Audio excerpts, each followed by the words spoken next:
Why don't we take a look at the comments from Christian Pulisic? This was after the 1-1 draw against New Zealand in Cincinnati, speaking about what Mauricio Pochettino could bring to the team. Quote, "I hope he brings a culture that is willing to fight, take risks, and win.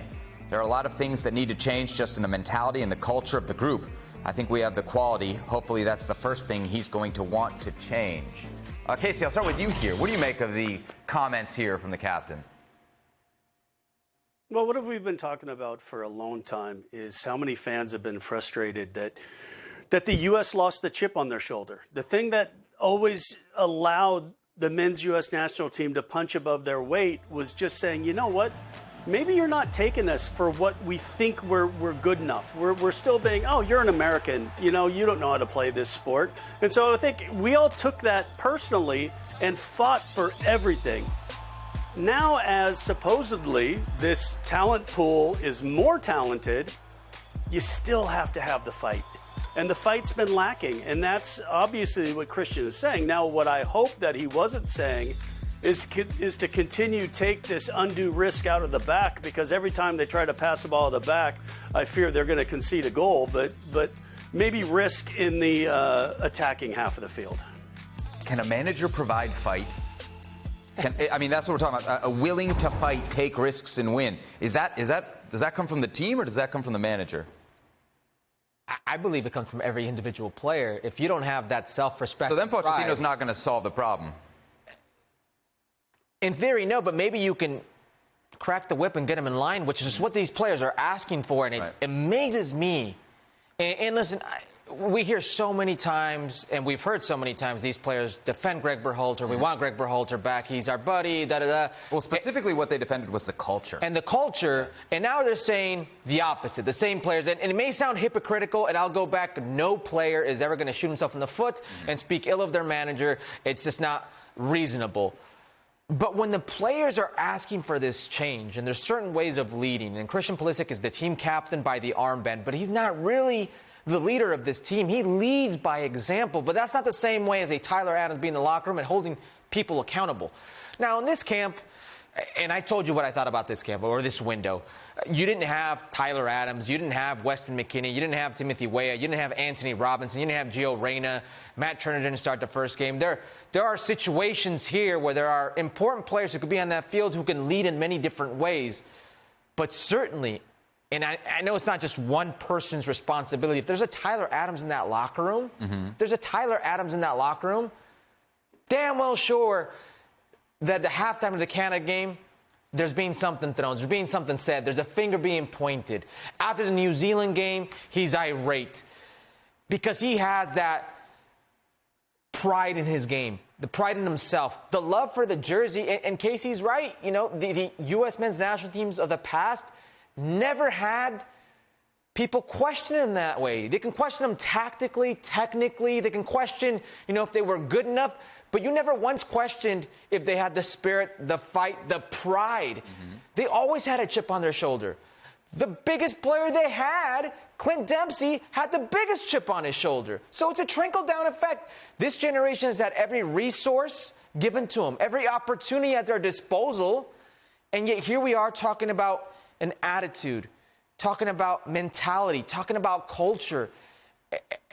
I don't understand it. And one manager coming in shouldn't have to change that, but that's where we are today. Jeff has been around the program a long time, obviously covered the U.S. men's national team for quite a few years. How far off the right mentality is this group's mentality right now? And do you back Jeff Poch to come in and fix it?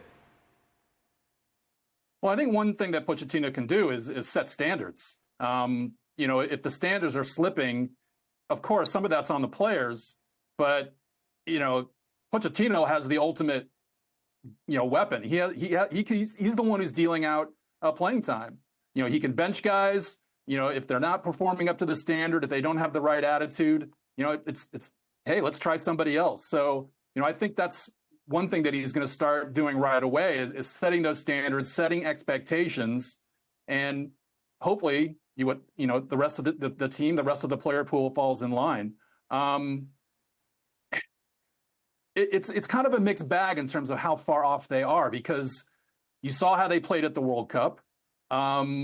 You've seen how they played at times. It seems like whenever Mexico comes to town, this team is up for it. So they are capable of bringing that chip on their shoulder. They are capable of having that right attitude, but it comes and goes. And so, that's where it's kind of a mixed bag, because it shouldn't be that way. I mean, the attitude, the preparedness, the fight should be there all the time.